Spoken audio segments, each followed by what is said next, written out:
Bonsoir à tous, soyez les bienvenus pour ce troisième et très attendu numéro du Survivalist Social Club. Le Survivalist Social Club, c'est là que j'invite des gens comme vous et moi qui se préparent. Comment, à quoi et pourquoi? Eh bien, c'est ce que nous allons essayer de savoir, mais surtout de comprendre. Ici, il n'y a rien à vendre, on ne fait la promotion de rien. On partage nos expériences en toute simplicité, et ce, dans la bonne humeur. Alors asseyez-vous et prenez un verre. Ah, voilà mon invité qui arrive. Señorita, un morito y una pina colada, por favor. C'est une personne pour laquelle j'ai beaucoup d'estime, voire même une certaine affection. Comment pourrait-il en être autrement? La bienveillance l'anime, elle a toujours le sourire et ne lésine jamais sur l'humour. Certaines choses nous séparent, mais tellement d'autres nous unissent qu'elle a toute sa place ce soir à mes côtés. Citoyenne prévoyante ou survivaliste, eh bien c'est l'une des nombreuses choses que nous allons essayer de savoir ce soir. En tout cas, une chose est sûre, c'est une super nana. C'est donc avec un plaisir non dissimulé que je reçois la vilaine mémère. Bonsoir. Oh là là là là, bah, tout ça, et tu vas me faire rougir, hein, là, Touko, là, tout ça pour toi. Eh ben, bonsoir Touko, puis bonsoir à tous les auditeurs. Et les auditrices. Et les auditrices, bien sûr. Voilà, je suis ravie d'être là avec toi, et t'as dit tellement de choses gentilles, là, je suis touchée. Ça venait du cœur. Bien, Lou. Bien que nous sachions, toi et moi, que nous ayons un auditoire en commun, pourrais-tu te présenter succinctement à nos amis qui nous font le plaisir d'être avec nous? Alors, j'anime la chaîne YouTube La Vilaine Mémère. C'est une chaîne qui est axée survivaliste, prévoyance, et qui a été créée au cours de l'année 2021, au cours de l'été dernier. Et pour tout dire, tout ça c'est parti des vidéos que font nos amis de la communauté EDC et Couteau. Et l'été dernier, ils ont lancé beaucoup de challenges. Et puis j'avais commencé à répondre à leurs challenges. Par exemple, tu avais quel est le couteau que vous préférez, classez-vous couteau du plus petit au plus grand, etc. etc. Donc j'avais commencé à faire ces petites vidéos naturellement sur les EDC aussi. Et puis ça a eu son petit succès. Voilà. Et puis en dehors de la chaîne YouTube La Vilaine Mémère, je suis une dame de 53 ans.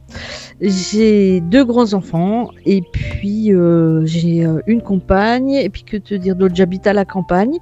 J'ai des chiens, des chats, des poules, des cailles, enfin une belle basse-cour. Et puis je travaille dans le médico-social. Quelque chose qu'on a en commun, hein? Ouais, tout à fait. Je pense même qu'on travaille quasiment dans le même type d'établissement parce que moi je travaille en institut médico-éducatif et il me semble que toi aussi. Alors moi également. J'ai la double casquette. Je travaille auprès d'enfants polyhandicapés. Et l'établissement dans lequel je travaille gère aussi un ITEP, un Institut Thérapeutique Éducatif et Pédagogique. Donc je travaille dans les deux structures. D'accord. Voilà. La nuit à l'internat avec un surveillant de nuit. Parfait. Alors, en dehors de tout ça, évidemment, tu animes ta chaîne. Et j'aimerais te demander, s'il te plaît, hormis le facteur déclencheur de faire des vidéos, quel a été le facteur déclencheur de ta prise de conscience?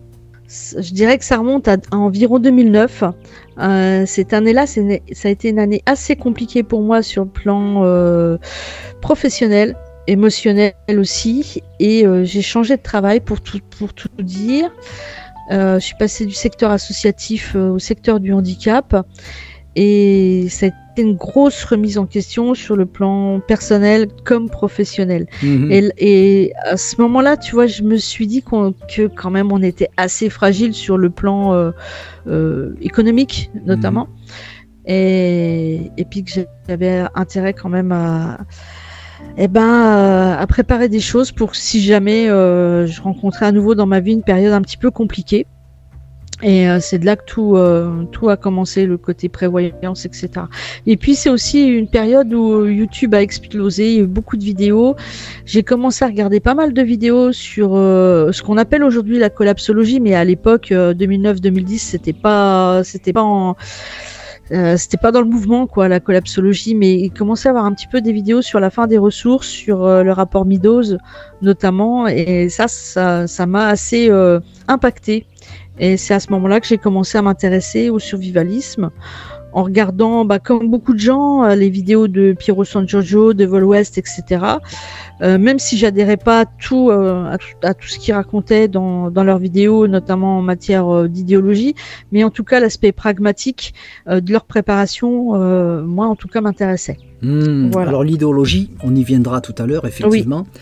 Donc toi vraiment, à ce moment-là, dans ce passage de ta vie, tu as pris un peu connaissance de toute cette mouvance un peu. Oui, c'est ça. C'est ça. Et je te dis, c'est vraiment le côté pratico-pratique, moi, qui m'a intéressée, parce que des gens qui réfléchissent sur la fin des ressources, t'as plein de théoriciens, hein, notamment dans la collapsologie telle qu'on la connaît aujourd'hui. C'est intéressant de connaître de voir les constats, c'est intéressant, mais au-delà du constat, c'est qu'est-ce qu'on fait, comment on se prépare. Alors, soit t'as des solutions qui sont vraiment pour le coup politique ou local, mais qui repose sur plusieurs individus. Et pour moi, avoir fait partie de nombreuses années du secteur associatif, j'y crois plus trop.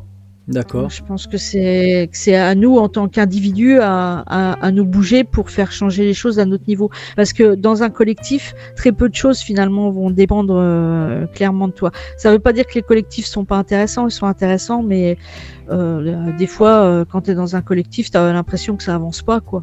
Donc c'est le problème, c'est que ensemble on va plus loin, mais tout seul on va plus vite. Donc il faut trouver un compromis entre les deux, tu vois. Et le survivalisme permet d'avoir au moins une réponse individuelle, ou de chercher des réponses individuelles, même si tu les cherches avec ta famille ou une petite communauté proche, mais on reste sur ce qu'on peut faire nous à notre niveau, à notre échelle. C'est ce qui me plaît. Très bien. Et bien justement, j'aimerais bien connaître ton point de vue sur ce milieu un peu là qu'on dit prévoyant, survivaliste. Alors pas que sur Internet, hein, bien sûr, hein, mais et puis surtout venant d'une femme, je pense que ça pourrait intéresser beaucoup de monde. Quand j'ai découvert ce milieu-là, c'est vrai que des femmes t'envoient pas ou t'envoyaient pas sur les chats. Qui commentaient. Moi-même d'ailleurs, je commentais pas du tout parce que j'avais peur un petit peu de me faire allumer. Déjà parce que les sujets qui étaient abordés étaient quand même des sujets souvent très connotés masculins. Tu vois, défense personnelle, arme à feu, macho, enfin testostérone, tout ça. Rambo. Et puis entre ces deux sujets, t'as vaguement un petit peu des histoires de potager, de poules et compagnie. Mais voilà, souvent on était quand même sur le côté milieu, Rambo, préparation physique, etc. Je dis pas que ça me plaît pas, mais tu vois que ça s'adresse plutôt à des jeunes types qui ont la trentaine, puis qui ont envie d'aventure, qui ont envie de mouvement. Mais moi, c'est pas ce qui m'intéressait dans la démarche. Donc pendant très longtemps, j'ai pas du tout osé m'exprimer dans ce milieu-là. Et c'est que l'année dernière que j'ai commencé avec la chaîne de la Vilaine Mémère à réagir sous ce pseudo-là, à des vidéos. Même si la plupart des chaînes, j'y étais abonné avec d'autres pseudos avant, même si je suivais déjà les groupes Facebook et compagnie bien avant, mais voilà, je m'autorisais certainement pas à commenter parce que je m'en sentais pas la légitimité, et puis que j'avais un petit peu des craintes de me faire allumer, parce que il y a beaucoup de gens dans ce milieu-là qui sont très affirmatif, très dogmatique aussi. Oui, et vindicatif aussi. Et vindicatif aussi. Donc c'est pas évident quand tu cherches pas les embrouilles, quand tu es plus dans la discussion, de pouvoir t'imposer. Oui, la découverte, puis, le partage. Ouais. Mmh. Tout à fait. Et puis, même si tu vois, ça fait quand même un certain nombre d'années que je me prépare, je me considère toujours comme débutante. Parce qu'il y a tellement de choses à apprendre, tellement de disciplines qui sont intéressantes que on n'est pas spécialiste de grand chose, hein, finalement. On a un peu touché à tout, quoi, hein, mais c'est assez compliqué de dire on débute, on est une femme. Même si tu as des connaissances, hein, oui. tu vas toujours, tu peux te faire taxer de non mais t'as pas ta place, t'es un noob, passe ton chemin, laisse parler les vrais. Donc voilà. Oui, tu dois faire face à une remise en question quasiment perpétuelle à ce moment-là. Déjà il y a ça, puis aussi cette démarche-là, elle t'oblige toi à être en remise en question continue, parce que dès que tu vas commencer à t'intéresser à un domaine, que ça soit, allez, tu vas commencer à t'intéresser à l'eau. Tu vas revoir ton propre mode de consommation d'eau, par exemple, dans ta maison, par rapport à ta famille. Tu vas peut-être avoir moins de bouteilles en plastique. Enfin, il y a plein de choses qui vont changer dans ton environnement. Donc déjà, quand tu suis moi j'appelle ça un mode de vie, tu vois, le survivalisme. Quand tu suis ce mode de vie-là, tu es tout le temps en réflexion et en adaptation par rapport à ce que tu comprends des ressources. Et en plus, en face de toi, tu as des gens qui en sont pas forcément là où toi tu en es sur le chemin, soit ils sont plus tôt, soit ils sont bien après. Et ceux qui sont bien après, ils se retournent en disant n'importe quoi. Mais toi, tu as besoin de faire ces expériences-là. C'est ce qui va te permettre d'arriver après à leur chemin-là. Et des fois, ils tendent pas la main aux gens qui débutent ou qui sont moins avancés. Donc, c'est peut-être le reproche, tu vois, que je ferais sur cette communauté. Mais c'est de manière générale parce que en même temps, un qui m'a vraiment bien soutenu et qui me soutient encore beaucoup, c'est Survivaliste JCB. Et Survivaliste JCB, lui, il fait sa chaîne pour les débutants. Et il est très ouvert à la communauté féminine notamment. Hein. Tu vois, il a fait les premiers lives pour donner la parole aux femmes. Et à l'époque, il n'avait pas dans ses abonnés quelqu'un qui animait une chaîne YouTube. D'accord. Alors, il y a des survivalistes femmes qui ont des chaînes YouTube. Il n'y en a pas beaucoup. Mais souvent, elles ne vont pas dire qu'elles sont survivalistes. Dans les survivalistes femmes qui animent des chaînes YouTube, on va plutôt être sur le versant potager. D'accord. Tu vois, on va pas forcément être sur EDC, couteau, machin. Voilà, la porte d'entrée, c'est résilience alimentaire. Je mettrai dans la partie, je mettrai un commentaire pour dire les chaînes qui sont intéressantes au niveau des nanas. Avec plaisir. T'as eu des chaînes. Ah oui, t'as eu des chaînes qui n'existent plus là. T'as eu les mamas prévoyantes. C'était une chaîne super. 2 nanas qui tenaient cette chaîne-là. Et qui sont plus là maintenant sur YouTube. D'accord. Elles ont disparu. Elles ont arrêté leur chaîne. Alors à un moment, je sais pas si elles sont encore sur YouTube. Il y a longtemps que je suis pas allée voir, mais elles ont arrêté de parler de survivalisme en tout cas. Et puis après, elles ont animé plutôt des revues littéraires. Voilà. Ah oui, elles ont changé du tout au tout. Elles ont changé du tout au tout. D'accord. Voilà. Alors, on dit souvent que le survivalisme est très connoté extrême droite. Et de ce fait, beaucoup préfèrent se définir comme prévoyants, un peu comme pour se détacher de cette image. Cependant, j'ai l'impression que cela est de moins en moins vrai, et que l'image du survivalisme a tendance à changer un peu, à évoluer. Qu'en penses-tu ? Effectivement, ça change un petit peu parce que notamment sur YouTube, tu as des nouvelles personnes maintenant qui s'expriment. Alors, il y a eu les carnets de préparation. Qui continue à s'exprimer, c'est bien. Il avait fait un petit break, ça m'avait fait un peu mal qu'il arrête parce que j'avais envoyé un message à ce moment-là en disant non, votre ton il est intéressant, c'est bien de justement d'apporter un angle un petit peu différent sur la prévoyance. Et je suis très contente qu'il ait repris ces vidéos. Et puis t'as d'autres personnes aussi maintenant il y a eu Stéphane Vivaliste, citoyen, non, citoyen prévoyant. c'est Steven, citoyen prévoyant, qui lui aussi, pareil, a plutôt une posture. Lui, il se dit prévoyant, mais c'est un survivaliste. Hein. Bon, effectivement, c'est plus parce qu'il voulait pas être affilié à l'extrême droite. Voilà. Mais pour moi, je pense que si on laisse ce terme uniquement à une catégorie de personnes, c'est dommage parce que on se reconnaît tous dans les pratiques. Bien sûr. Quand Stephen il fait ses préparations, c'est des préparations que n'importe quel survivaliste va faire. Donc c'est la personne qui commence à s'intéresser à ces domaines-là, le mot d'entrée, le vocable, ça va être survivaliste. Oui. Et c'est important. Indexer les mots, c'est quelque chose d'important. Oui, il ne faut pas qu'il y ait une connotation trop marquée justement de ce côté-là. Ouais. Et c'est bien parce que c'est vrai, comme tu dis, il y a toute une kyrielle de nouvelles personnes qui arrivent, dont je crois qu'on peut dire nous faisons partie, hein, avec d'autres. Et on insiste moins sur ce côté un peu politique. Oui, parce que on en a fait. Enfin, on verra qu'on sera jamais d'accord sur la politique, parce que c'est l'être humain, c'est comme ça. C'est les repas de famille, on s'engueule, on n'est pas d'accord. Mais à la fin, on trinque et puis on boit, on boit un coup. Mais c'est pas grave de pas être d'accord sur la politique. Ce qui va nous rassembler, c'est les pratiques, c'est ce qu'on fait, c'est le potager, comment on va s'y prendre. Qu'est-ce qu'on envisage pour notre défense personnelle, d'y réfléchir ensemble. Quelles que soient les causes pour lesquelles on se prépare, au final, on va devoir travailler sur les mêmes choses.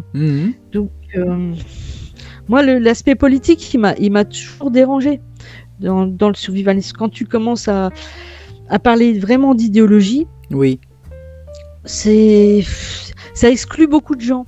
Oui, mais c'est-à-dire aussi, tu sais, notre quotidien, nous, on est dépendant des décisions justement politiques. Et la politique gère nos vies, qu'on le veuille ou non. Donc forcément, à un moment donné, on y vient un petit peu. Oui, mais regarde, dans le travail, quand tu bosses, on bosse avec des gens de toutes les origines culturelles, bien sûr, de tous les niveaux sociaux, et on bosse dans un objectif commun. Et c'est fédérateur. Et quand on passe notre journée au boulot, on va pas passer notre temps à nous engueuler avec les collègues qui n'ont pas les mêmes opinions politiques. Ça n'a pas de sens. Je pense que les opinions, on doit les garder pour nous. On a le droit de penser tout ce qu'on veut, heureusement, quoi. Et on a quand même la chance d'être dans un pays où on peut exprimer nos ressentis, nos opinions, même être en désaccord. Et ça, c'est vachement bien. Maintenant, pour ce qui est des pratiques, quand tu filtres ton eau, je reviens sur l'eau, quelle importance que tu crois que ça va être différent si tu es de gauche ou de droite, la manière dont tu vas filtrer ton eau? Non. Exactement. Absolument. Oui, c'est sur la pratique, justement, sur ce genre de pratique-là, à part peut-être la défense, c'est peut-être le petit sujet justement qui peut être clivant. On ne se prépare pas tous pour la même chose. Et encore, je suis pas sûre que ça soit si clivant que ça.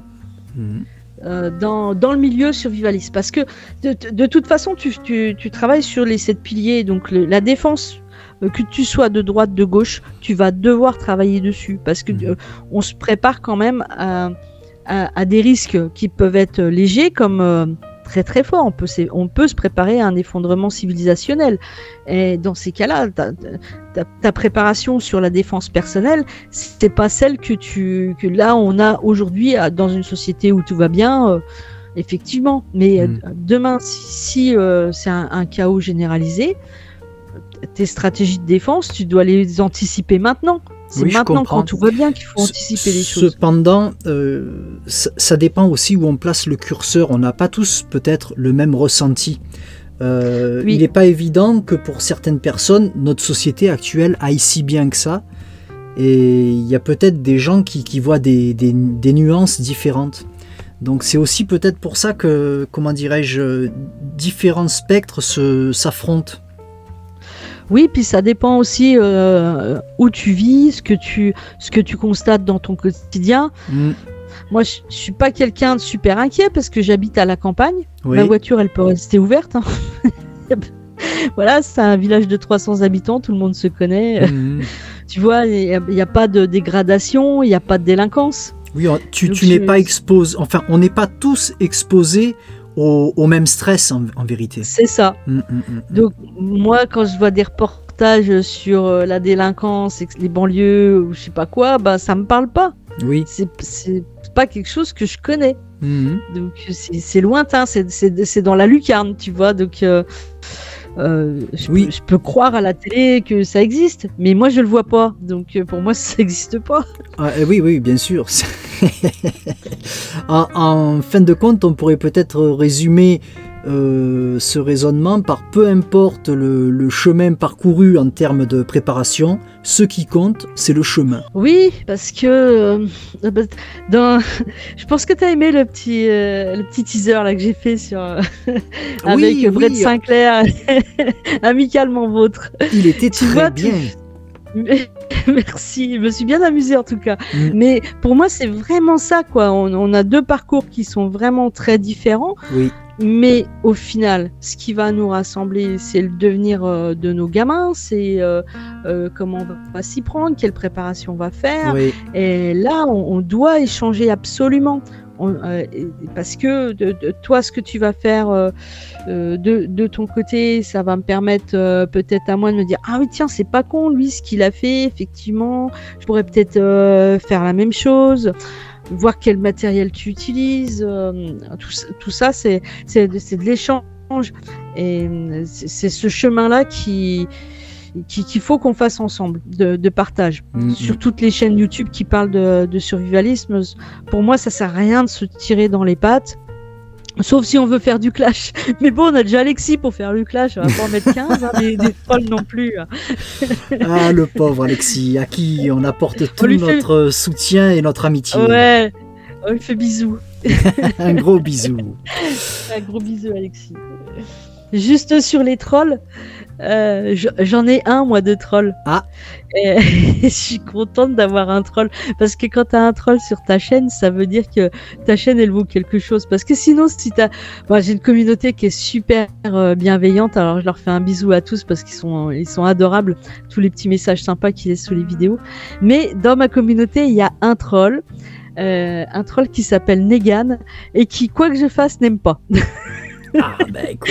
Je suis sûre qu'il écoute là. Donc, Negan, mes salutations absolues.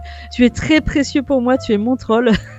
Donc, sache qu'à chaque fois que tu fais un commentaire, mais moi j'ai un sourire, j'ai la banane, c'est énorme. Ah, mon troll, il est là. Alors, Negan, continue comme ça. Bien, alors, j'ai cru comprendre dans ta démarche que tu ne visais pas l'autonomie, au terme qu'on l'entend et qu'on peut le voir des fois sur Internet. Alors, peux-tu nous dire quel serait, pour toi, l'aboutissement de ta préparation, si on peut parler d'aboutissement?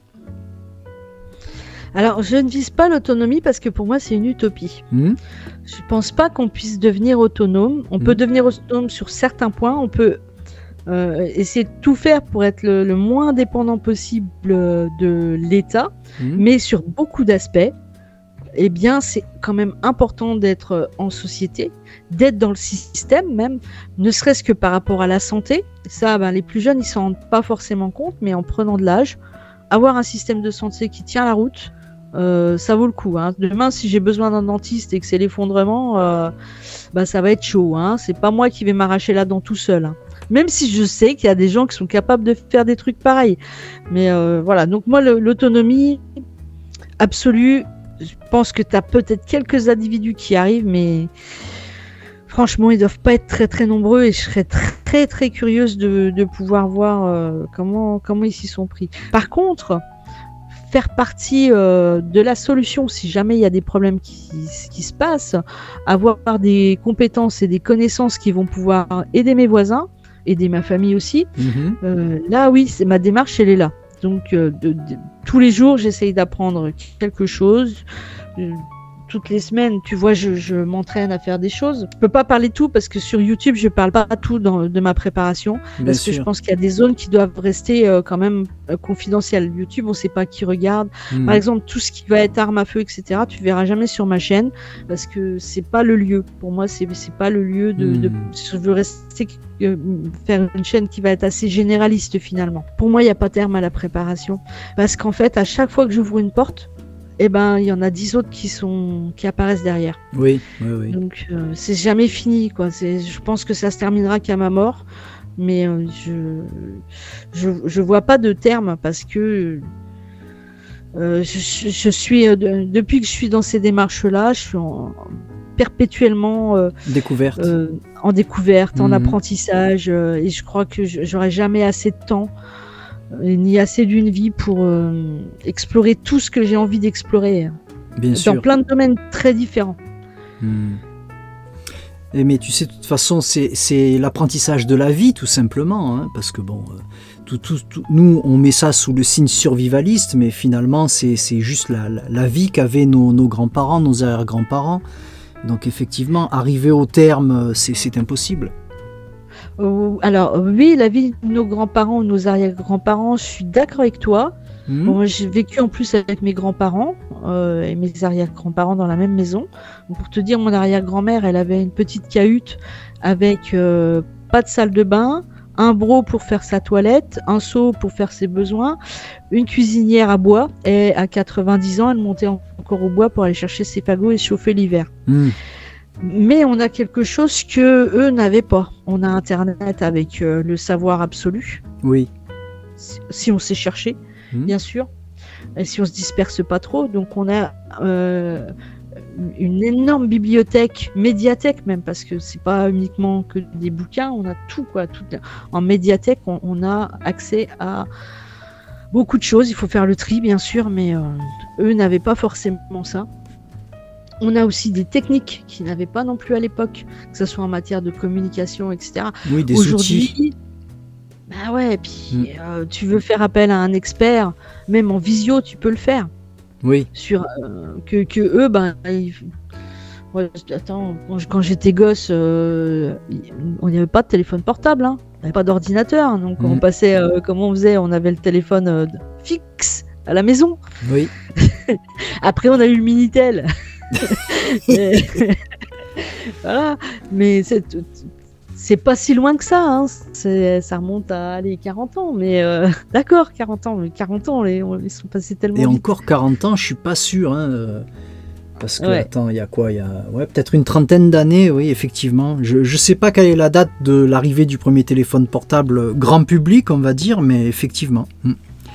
Donc on a accès quand même à beaucoup de choses. Beaucoup de choses. C'est clair. Peut-être même trop, c'est là que ça pêche.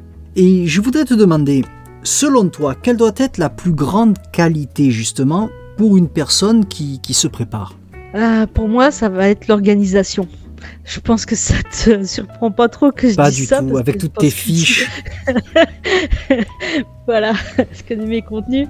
Donc l'organisation, parce que justement, on peut se disperser très très vite. Oui. Et moi, je pense que c'est important d'avoir au moins un plan, une stratégie, même si on va réadapter les choses, hein. Oui. Ça ne veut pas dire rester figé aussi, mais d'avoir un fil conducteur, un fil rouge, de pas trop se disperser, de pouvoir classer ce qu'on fait, enfin même les connaissances. Donc l'organisation et la rigueur. Et la rigueur, que ça soit Ouais. pour ton stock, que ça soit pour tes connaissances, pour quand tu fais ton potager, il y a aussi une certaine rigueur à avoir. Bien sûr. Enfin voilà, pour moi, hein, peut-être que je me trompe, hein, mais c'est la qualité qui me semble peut-être pour moi en tout cas la plus importante. Et justement, si tu devais recommencer, est-ce que tu t'y prendrais différemment? Oh oui. Oh là là, oui. Je serais déjà plus organisée plus tôt. D'accord. C'est que tout ce système de fiches, etc., de réflexion, de stratégie, de plan, Ouais. il m'a fallu du temps pour vraiment le mettre en place et puis m'y tenir année après année. Tu vois, D'accord. notamment au niveau budgétaire. Oui. C'est-à-dire que au début, tu découvres tout ça, tu as la trouille, tu sais pas ce que tu commences par quoi, acheter un sac, faire ton sac d'évac. Voilà, peut-être tu commences par là. Mais aujourd'hui, je m'y prendrai pas du tout de la même manière. J'essaierai de faire une stratégie tout de suite sur 10 ans, tu vois. D'accord. Si je devais recommencer, déjà je serais beaucoup plus jeune et il y a des choses que j'aurais aimé faire plus tôt, beaucoup plus tôt. Mais j'avais pas la réflexion. Voilà, dans la démarche, il y a des moments où t'es pas prêt. Mais qu'est-ce que tu aurais aimé faire plus tôt justement, par exemple? Notamment du sport. Oui. Tu vois, là, maintenant, j'arrive à un âge où pour moi, c'est très compliqué de faire certains sports parce que j'ai une ostéoporose et puis que je peux me fracturer très, très rapidement quelque chose. Donc là, on avait notamment l'année dernière toute une formation sur la gestion de la violence physique des usagers. J'ai pas pu participer. Ah, ma direction n'a pas voulu parce que j'ai le risque de mal tomber sur le tatami, ça me fout les boules de ne pas participer à ce type de formation. Puis ça pourrait m'être utile aussi parce que parfois on a des jeunes un petit peu compliqués aussi. Mais là, je suis obligée de compter sur mes collègues.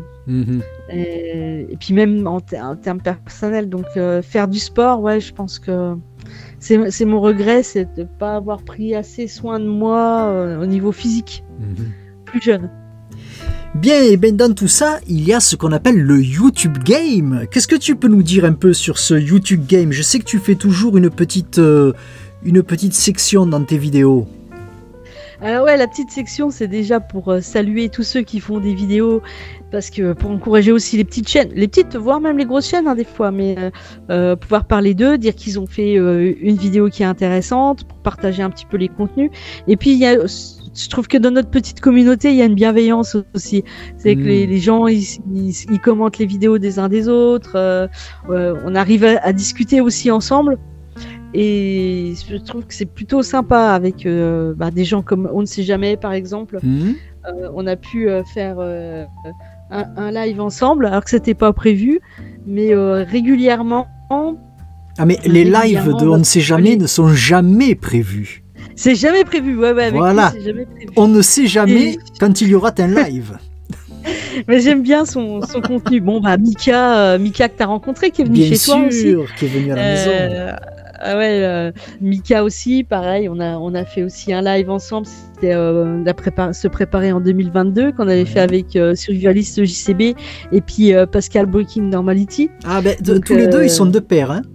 Ouais, toujours. Ils sont bons copains. C'est tic et tac. Ouais. Mais ce qui est bien, c'est qu'on se prend pas trop la tête. On fait nos contenus, on les fait parce que ça nous fait plaisir de les faire. On n'envisage pas les uns les autres. YouTube ne sera pas notre carrière. La plupart d'entre nous, on a des métiers à côté. La carrière, elle est faite. C'est un plus YouTube. C'est vraiment fait pour partager notre mode de vie ou nos passions. Et donc, on est assez libre quand même dans ce qu'on raconte, et ça, c'est plutôt bien. Ouais. Voilà. Donc, je trouve que sur cette petite communauté, on se tire pas trop dans les pattes. C'est plutôt sympa. Voilà. J'aime bien. Voilà, cette petite communauté. Un que j'aimerais bien aussi, j'ai parlé des carnets de préparation, tu vois, c'est vraiment quelqu'un aussi que j'aimerais bien avoir l'occasion de discuter avec. Ouais. Mais un autre, c'est Enimus, la microferme. La microferme, aussi. Oui. Ouais. Mais lui, il se dit pas survivaliste, hein. Mais là, encore aujourd'hui, il a fait une vidéo sur le survivalisme, et pourtant tu vois toujours les gens ils ont du mal à se coller cette étiquette parce que malheureusement les médias nous en ont fait voir aussi. Donc en même temps je comprends les gens qui veulent pas s'afficher comme survivalistes parce qu'aujourd'hui ça a mauvaise presse. Alors dis-moi Lou, on arrive au terme de notre rendez-vous. J'aurais voulu savoir si tu avais éventuellement un livre et ou un film à conseiller à nos amis. Un livre, j'ai en conseil un roman. Oui. Un roman des années 30. Oula. Qui, quand je l'ai lu, j'étais ado. Ouais. Et qui a été une claque pour moi. D'accord. Qui est peut-être aussi à l'origine de ma préparation, parce que tu sais, moi je me prépare quand même plus à des risques économiques qu'autre chose. Bien sûr. Et ce livre-là, c'est Les raisins de la colère de John Steinbeck. Absolument, absolument. Très, très, très beau livre et très beau film aussi d'ailleurs. Tout à fait. Oui. Ouais. C'est dur, hein. C'est un livre qui est dur. C'est très, très dur. C'est un livre très, très dur. Sans filtre. Et... Ouais. Et puis c'est un chef-d'œuvre de littérature. Absolument. Donc voilà, si j'avais un bouquin à conseiller pour quelqu'un qui ne l'aurait pas lu, c'est ce et qui est très abordable en même temps.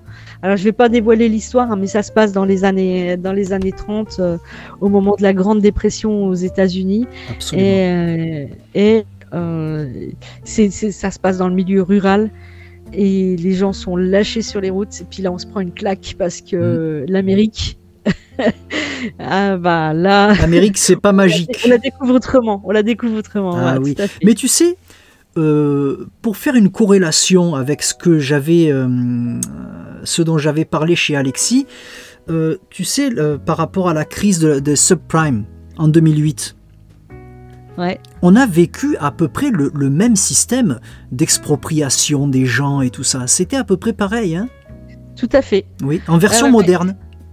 En version moderne. Tu nous as parlé du livre, on va parler du film. Ouais. Alors le film, pour moi, c'est un grand classique. C'est un de mes films préférés. Oui. Un film que je regarde, je dirais, presque une fois par an. En rapport avec notre thème? Moi, je trouve. D'accord. C'est Brasil. Brasil des Monty Python. Oui, je vois l'affiche. L'affiche est très jolie, mais je me rappelle plus le pitch. Le metteur en scène est un ancien Monty Python. D'accord. Terry Gilliam. D'accord. Il me semble. À vérifier, mais sinon vous me direz dans les commentaires. Mais je crois que c'est Terry Gilliam qui a réalisé Brasil. Brasil, en gros, c'est tout l'univers de l'administration qui te tombe dessus d'une manière absurde, et le gars il doit faire face à l'absurdité administrative qui devient un vrai cauchemar dans un monde très technologique et totalitaire à la fois. Un peu à la 1984. Où c'est tous les jours Noël. Ouais, un peu à la 1984, où c'est tous les jours Noël, mais avec la folie des Monty Python, quoi. D'accord. Donc voilà, moi c'est un film que je recommande, avec des acteurs fabuleux, avec une plastique. Ce film, il a une plastique qui est exceptionnelle, une bande son qui est exceptionnelle. Voilà, c'est chef-d'œuvre pour moi, c'est chef-d'œuvre Brasil. À noter, Brasil. Eh bien, écoute, Lou, ce fut un réel plaisir de passer un moment en ta compagnie. Je te remercie pour ta visite. Et je mets bien sûr en description les liens vers ta chaîne YouTube et j'invite nos amis à t'y rejoindre. Peut-être que tu reviendras au Survivalist Social Club à l'occasion. En tout cas, un vrai plaisir, tout court. Moi, j'ai passé un bon moment. Et un plaisir partagé. Ça nous a permis de faire un peu plus connaissance d'ailleurs, parce que, outre les commentaires interposés, on n'avait jamais vraiment parlé, hein. Non, c'est vrai que c'est la première fois qu'on prend du temps d'échanger ensemble, presque face à face, en tout cas derrière nos micros respectifs, et c'est sympa, c'est très très sympa comme support finalement. Oui, tu vois, je pense que c'est l'un des intérêts, et ça permet un peu, alors c'est pas de l'entre-soi, évidemment qu'on est entre nous, mais les personnes qui nous écoutent, finalement, feront un peu plus connaissance avec toi. Je te remercie en tout cas pour cette invitation, pour ce bon moment qu'on a partagé. Eh ben, c'était le but. J'embrasse bien sûr tous les auditeurs. Mais bien sûr, surtout les auditrices. J'embrasse tout le monde, moi. Voilà. Je vous fais les râteliers. Eh bien écoute, je te fais la bise et je te dis à bientôt. À bientôt, Touko. Voilà, chers amis, ce 3e Survivalist Social Club touche à sa fin. Sachez que le club est ouvert à tous et à toutes. Si vous souhaitez y participer, rien de plus simple. Écrivez-moi à lesurvivalistefrançais@protonmail.com ou contactez-moi via le canal Telegram Les Survivalistes Français. Petite nouveauté, J'ai ouvert un compte Facebook sur le site du malin. Alors vous tapez le survivaliste français et vous me trouverez. J'accepte toutes les demandes d'amis, jusqu'à ce jour je n'ai refusé personne. Je vous mets le lien dans la description. J'ai beaucoup de demandes, mais je suis à l'ouvrage. Alors ceux qui m'ont contacté, qu'ils se préparent, leur tour arrive. C'est avec plaisir que nous partagerons autour d'un verre un moment convivial. Laissez-moi vos impressions dans les commentaires, vous savez que je réponds à tout le monde. Je vous dis à très bientôt pour un prochain Survivalist Social Club. Ciao!